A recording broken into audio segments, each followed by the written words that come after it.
देखिए तो हम लोग भोजपुरी सिंगर तौहीद खान हम तो पवन सिंह भैया को गाना लेके आए शॉर्ट सॉन्ग। आप लोग मेरे चैनल सब्सक्राइब करें।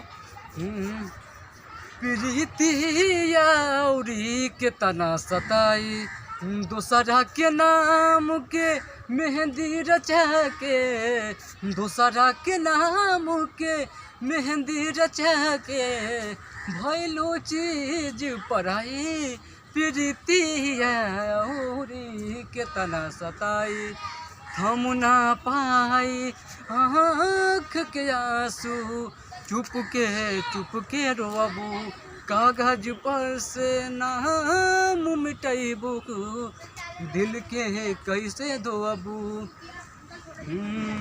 जी ना पैबू तू ये गोरी बतिया सच छिपाही प्रीतिया होरी के तना सताई।